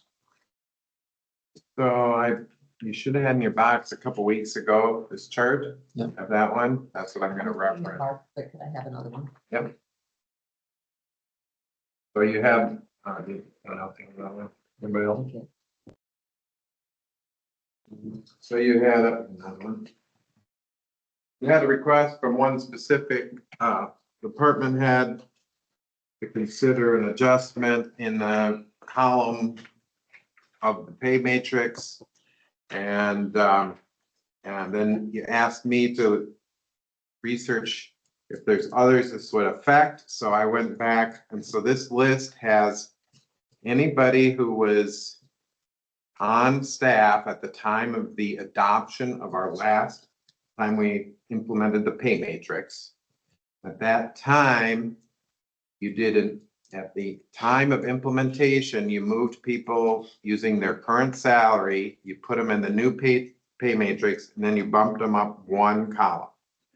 The Condrey and Associates had recommended at that time implementation adjustment to bump them up either 2 or 3 columns, but because of budget concerns, you only did 1. And so basically what the idea is, if we go back, try to go back in time and look at the people who at that time would have gotten 2 or 3, so they got 1 instead. If we do 1 or 2 more column adjustments at this time, how much would that cost the county? So this list includes everybody who was employed at that time who hasn't already since then gotten some other type of adjustment, because some of the departments, especially in the road department, most of those employees have already had an exception to policy and been adjusted. So they aren't on here. And then anybody like in the sheriff's department, they aren't on the pay matrix. They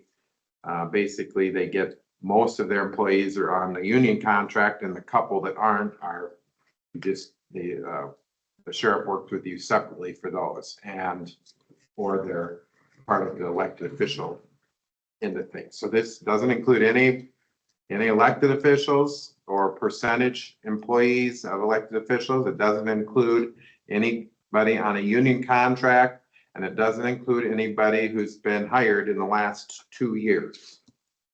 Because they've started knowing that the pay matrix was what it was and already agreed to a salary. So you're really looking back, trying to look at the ones that when it was implemented 2 years ago. And so I put together a list of all the employees this would affect, the department they're in, their current salary is the first column under 7/125. That's not their current now, but what their salary will be July 1. That number for that 14F means they're pay grade 14 and they're currently in column F. So that's how those are referenced. So if you look at the pay matrix, the columns, we use letters to identify the columns because we have a mixture of existing employees and new employees. You can look at the columns with numbers like start 1, 2, 4, 6, 9, and that's numbers of years of experience, but that really only applies to people who are new hires because they start at the start column and they work their way across. Those that were on staff at the time of implementation had a different implementation rule, and so they're identified as letters. So we're saying July 1 without any additional action by this board. They're at this first column, and if you wanted to move them up 1 or 2 columns, so that's G or H, like for this first example, F is where they would be without any action by the board. That's taking into consideration any other raises you've already given. G or H would be if you move them up 1 or 2 columns. And so then I calculated, you have how many people that would affect, how much it would cost in salary, and then the associated FICA and HIPAAs, and then so the total cost if you want to do something like that. there were 2 employees, they're at the bottom there that are already at the highest column, so they wouldn't actually be affected by this.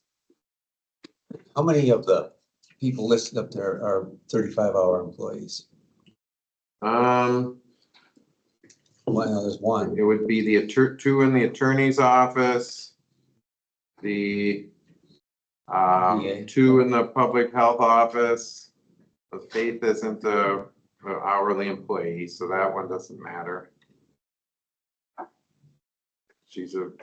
Department heads are not hourly employees, so they aren't regulated on hours. But her office is a 35-hour office. Yes. Conservation is 35 hours. No, they're 40. Conservation is 40s. IT's 40s and GIS. Zoning is 40.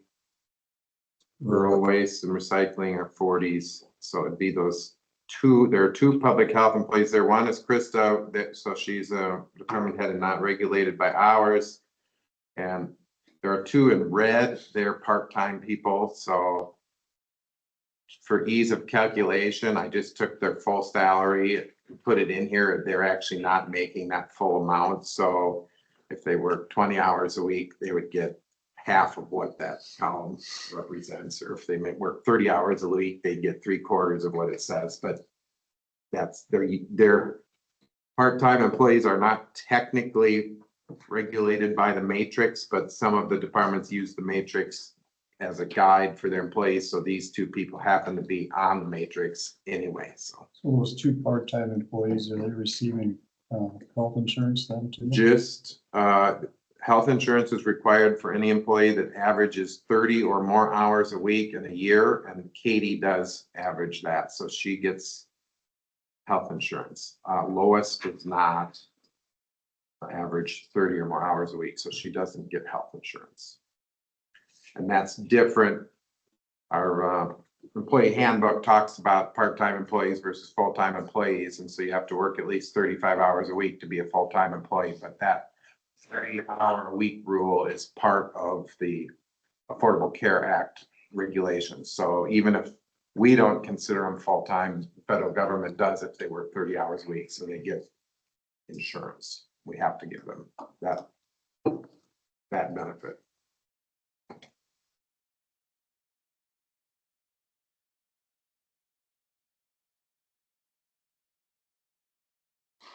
So anyway, I'm just giving you the information. I guess it's up to you what you do with it, but I wanted you to make sure you knew before you acted on one person's request, how many other people might be affected and how you might, I mean, you could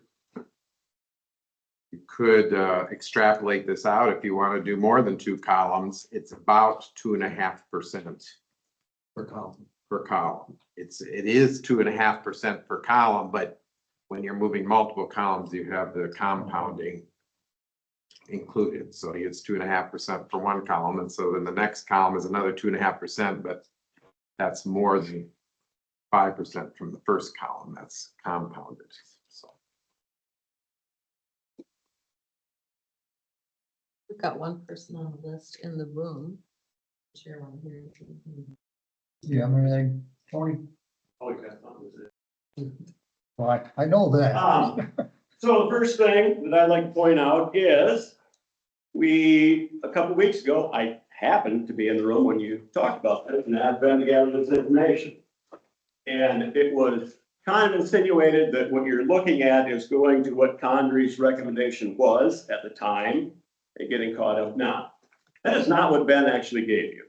Okay, Ben missed a critical part of this in his matrix, or his chart, I'm going to say for lack of confusion, his time of service. Because what Condry recommended at that time was 1-step increase for employees with 1 to 3 years of service, 2-step increase for employees with 4 to 6 years of service, a 3-step increase for employees with 7 or more years of service.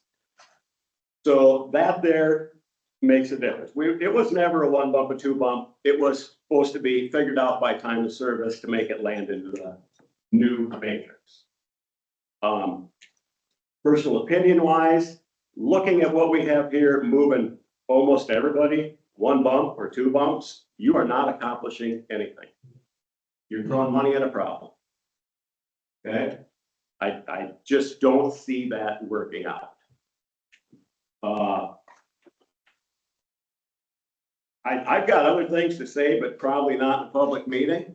If anybody's really curious and cares, you can swing by and we'll talk.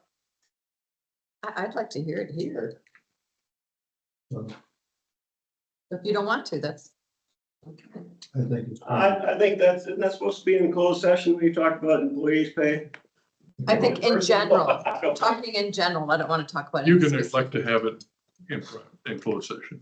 If it's a specific person. Yeah. Talking about their employee performance, they can ask to have it in closed session. But we aren't talking about. We're talking in general Yeah. policy and pay.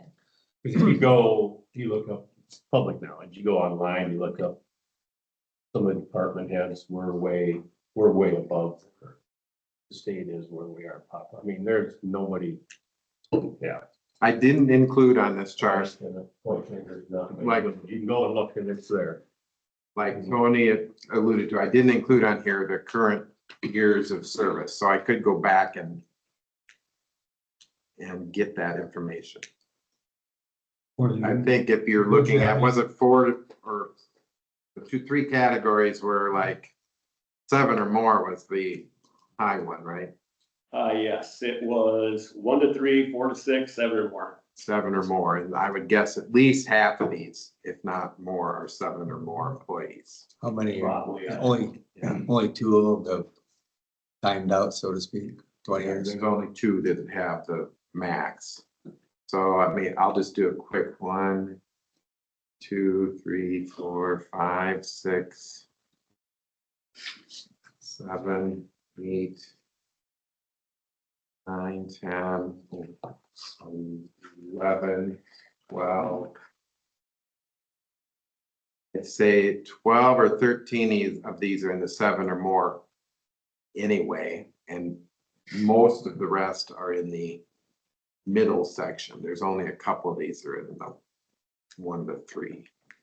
Would it be possible to give us the years of service? I could go back and do that. I actually, When we implemented it? Not right now. yeah, oh yeah, and I could even do that for next week's meeting. I actually talked with Lynn at the end of last week. I'm like, probably should have put that on the chart because that might be one of their questions, and I didn't do that, so.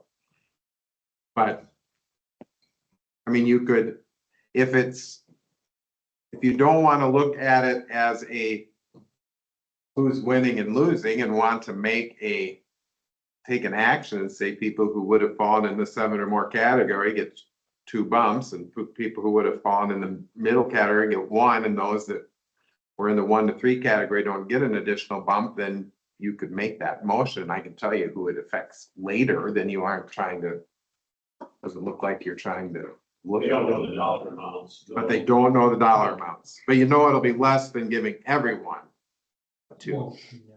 What's the recorder say? The recorder, She's elected. she's elected. I don't know that off the top of my head, but yeah. What's your stuff? My salary is right at 90,000 right now. So if we go 2 bumps, we'd have 2 department heads that'll be making more than the elected officials. Mine will be, that's right. the problem, yeah. They're gonna be way over. And both of those, actually, you would have like Barb and Krista and John Lukey are all and Tony and Doug are all department heads that are gonna fall, all those will fall into that category and get 2 bumps. They're gonna be some of the top paid. We're gonna be, yeah. Very close to our. Getting so lopsided now on a couple of them that, yeah. Yeah, I'm not recommending one action or another. I just been providing the information. I also will say that if you go back to the Condrey report, this was only one part of their implementation. The other part was setting the matrix at the time. And they recommended there was an A, B, a C, and a D. The D was basically a no cost to the county matrix, so that was not figuring any raises. The C was between 2.5%, 3% adjustment. And so that was at least giving them the total, not every individual person, it depended on where they fell, but a total cost of about 2.5% to 3%. And then they recommended using either the A or B, which were higher percentages, but you went with the C, so you automatically have depressed the whole salary schedule, which is going to affect new employees as well as existing employees to some extent. And then since then, they've recommended higher annual adjustments to the matrix than what you've implemented. So I'm concerned that not just looking at existing employees, but even new employees, that our salary matrix is getting further and further behind the market, so that it's going to be harder and harder to hire new employees. And that's, We're not having a hard time hiring when we have 11 people apply for the sign, and when we have, with the benefit package that's there, if we have many of the courthouse employees that cost $60 an hour for the county cost, when you put everything into the package of vacation, holidays, insurance, IPERS, social security, you've got $60 an hour in cost. So again, I'm not recommending a change. I'm just saying this is what Condrey had first recommended and what you've done since then. So To me, the matrix is, Dan, is my something theory to the is to be public? relevant. Because you cannot, somebody can, they don't even have to worry about doing their job. They're in the matrix, so they're gonna get a raise no matter what they do. I They would do a offer good or that our bad job- employees do. Good worry or about bad doing the job, they're gonna get a raise. It's not right. Condrey did, I'll go back to the Condrey report. They did ask if you wanted to have on the column adjustment portion of the policy, if you wanted to include a employee review. They had to have some sort of employee review before they moved up columns, and at the time that wasn't implemented, mostly because we have no HR manager. there's nobody. I mean, every department would just always recommend the full amount, so that kind of defeats it. So with Steve Kelsey's comment, Steve said, to paraphrase greatly, we have no problem hiring people. But in our union negotiations, we talked about, we're gonna lose all these road workers, we have to pay them more money. And then we had other departments where you had to pay more out of the matrix because you said you couldn't hire them for that pay in the matrix. Steve says we have no problem. Other times you're saying we can't hire them for what's in the matrix. Okay. And there's been, in the last month or so, there's been other ones that have been, they should be paying more than the matrix. The problem, in my eyes, is not what people are being paid as a number. The problem is the supervisor's implementation of the matrix. You're making exceptions and doing weird things that throw the matrix out of, throwing it away.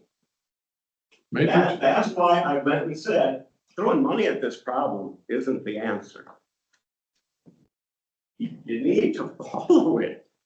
If you just would have followed it. The problem now is the times you didn't follow it, and how do we get the people who were not the benefit of not following the matrix comparable or whatever. You either take the people who have these special exceptions and say, hey, we gotta knock you down, or if that's the rule you want to play by, everybody should be based off that. I agree with And you. I believe that's what the individual that came here was asking for.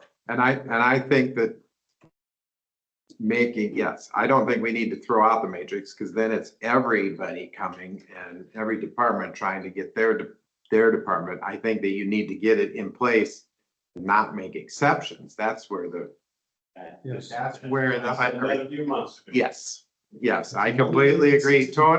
Tony served on the committee, our first salary matrix that was implemented a little over 10 years ago now. Instead of having where Condrey scored the job descriptions and placed them on pay grades, we had an internal employee committee that scored the job descriptions to put them on the matrix, and Tony served on that committee, so he knows, he's had experience with how it works and how some department heads try to take advantage of the system and how it has and hasn't worked. So that was like one of the key things with the new, when we have hired Condrey's, we want an outside firm or an HR director, if we have one, to be in charge of that instead of having it be employee driven, because they got to take the brunt of the heat of the complaints that. It looks like we need to see the years of service on here and then make it right. With the years of service in columns and reconsider what Connery suggested in the first place and have that discussion. Well, I don't want to single anybody out, but their job descriptions for like Krista Vandenbrink has obviously changed when she had 20 people. So her.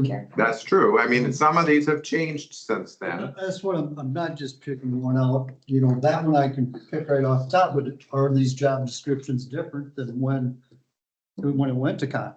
And I mean, you don't want to, again, you can, each time you have the matrix reevaluated, it's gonna cost you, well, I think it was 22,000. Yeah. So if you keep up on the job descriptions and you had a person on staff that could readjust them, that'd be one thing, but I mean, how you wait till you have enough that you justify a whole reevaluation, I guess. I mean, you can't, every time you have someone's job description changed, you go back. I mean, that's kind of up to you, but.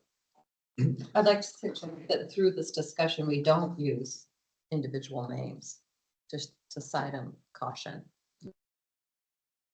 I think when you look at this, it's like, who's a supervisor and who isn't? You know, that's a big difference, and because that's where we get into the employees making more than the supervisor type thing. When you start giving these things, I've worked for institutions where longevity didn't matter. There was no COLA. It just, that's what it is. And new people coming in, it's about skill set, and that's how you base the pay is what are they bringing that you can't get otherwise. So I hate to sound cold and callous, but that's kind of the way the world is sometimes. It's like, what are you bringing to the table, and then you should be rewarded appropriately for that.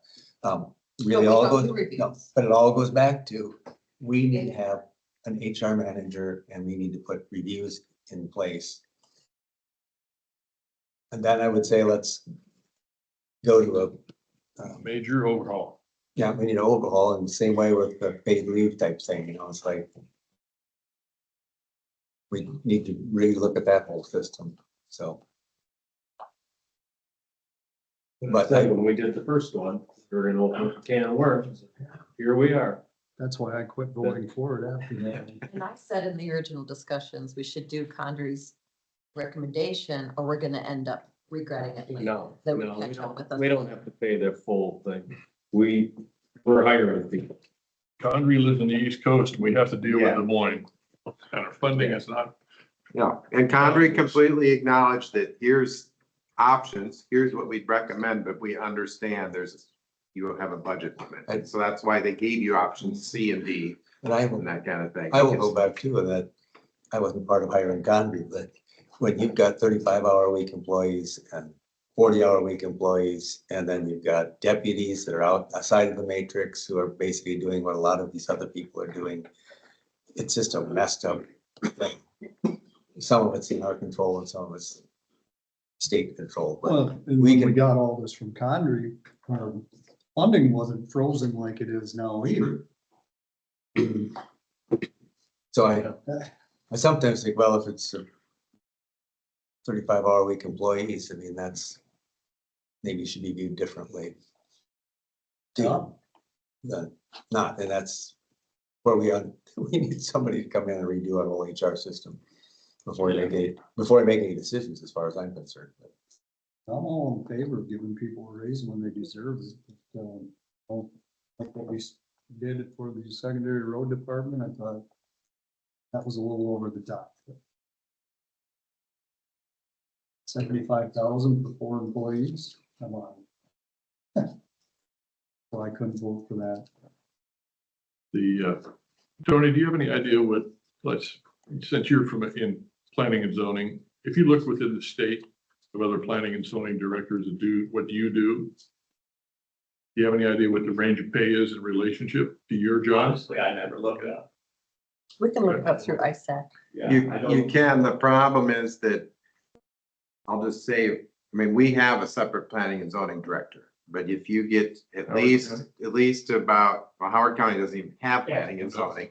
And many counties, especially the smaller ones, they're gonna say, well, the planning and zoning person is also the county sanitarian, or also the general relief director, or also, because they don't have enough work to justify a single person. So then you look at a salary and you think, well, how come this county's the 75th in population, they make just as much as ours? Well, that's maybe because they're doing 4 jobs or something, so.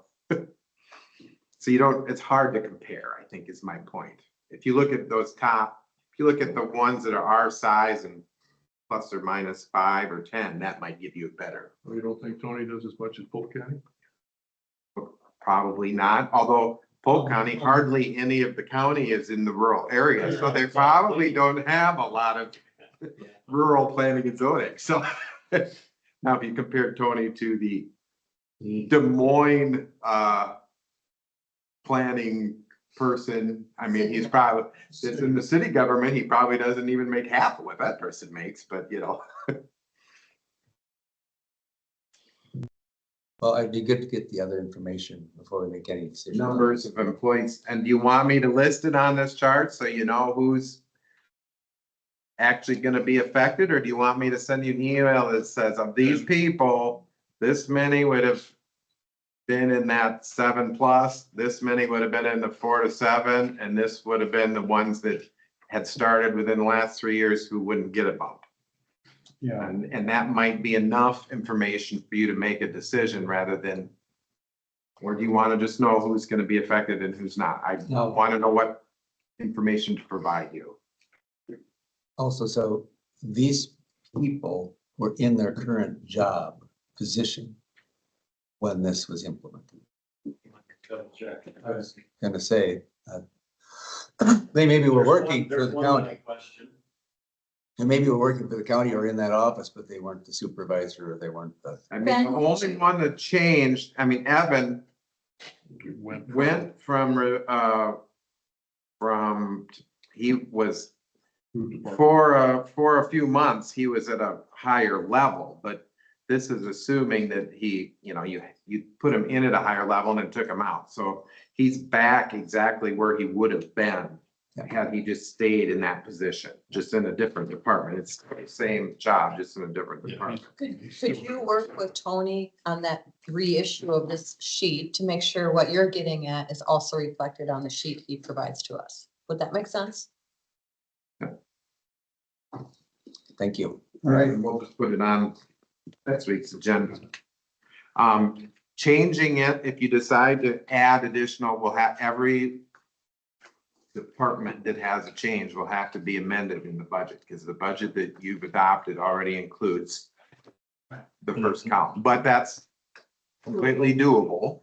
The only other consideration is anybody on this list that we just did open enrollment for insurance. If they take the optional short-term or long-term disability insurance, they're gonna have to redo their open enrollment because that's your premium is based on your salary. And so that, for those, and that, I don't know how many that is, that might only be 2 or 3. They may have to redo their open enrollment. So we can't wait till the end of June because this will need to get resolved. So, Okay, motion to adjourn. Motion second Thanks, for Tom. adjournment. Thanks. All those in favor, say aye. Aye. Opposed, same side. Motion passes. who seconded it? That's the biggest problem is where you're gonna, I mean, your budget is so frozen anyway. I mean, and you aren't gonna get one cheap. Well, I'm sure of that. Yeah, All the money that we save. Public jobs. that's true. There's gonna be some there. That's a little better. The, I had eye surgery after this. other thing I wanted to mention is I said that it's okay with me, and it might change if you do an HR director, but that, for To get an appointment.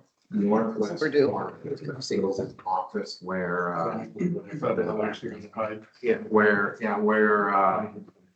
veterans used to have some isolation was up there, but I don't think we get just that anymore. Anyway, IT. Oh, weird. So, yeah, so everything's a little.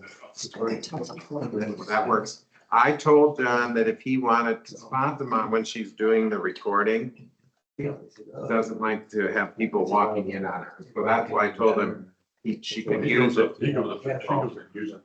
Yeah, that's what I told him. He could, she could. And if, I think Well, good luck with he that. wants her to move up there permanently, that would be fine too. I don't care. If he would have less calls, employees inside. If he, she. Instead of. And that's an employee training thing. We should, and I'm guilty of it myself. That's all happening. My computer, my printer isn't working. I walk over there and get her. I get that. But, and so if we made that people use, we have a like service ticket thing, if they would just submit it through that and let IT prioritize them the way. They would help a lot of that, but you know, everyone's personal issue is always the highest priority to them. When the historic society finishes their building, moving up, and we can move your storage All my- downstairs. yeah. up there. And then we'd have another room. We have another room. Yeah. I wonder too. Most of that stuff, the records and stuff could go up. Some That's some of of the, it is the engineer process. but the actual election equipment, I'd like to keep on the first floor because I don't want to have to carry it down for every election, but we could use that. That corner under by the steps that go up. Where John Yes. stores. Yeah. Stuff underneath there, that would be the best place. to Yes, store that's where I would put it. it. Yeah. That would- Yeah, I'd be perfectly fine with all that. And if we made more room or made them, just told them they needed to move over there. So that we would just be need good. to somehow get discussion on the agenda about hiring an HR person. Where we're gonna come up with that money. That's the, yeah, that's the big one. Where can we use, if John's 100,000 under, yeah, he and I talked about his budget this morning. Looks like he'll end up at about 100,000 under budget. Can we? There's still 3 in here, Fatima. There's 2. Oh, she's in the bathroom. She's gonna come out now. Can we, I mean, we could use it now, but that's. Is it sustainable? I don't know. Would have to be sustainable. Exactly. So, Employees are sustainable. yeah, and that's the bad thing about saying, oh, well, we have an extra 100,000 this year. Mhm. But then we gotta come up with it every That's year. not the problem. We'll Yeah. find it. We'll find it when we mark. Oh, yeah. Concrete back here. Okay. Where they built the concrete. We went. I'll show you, it's out here. Yeah, when they knock that down, it'll be nice to see that completely gone. Yeah, good to see ya. Thank you. Nice to see you up and around, joining us. I tell you, it's been a better. See you later. Tell me here. Now there's 2. Thank you.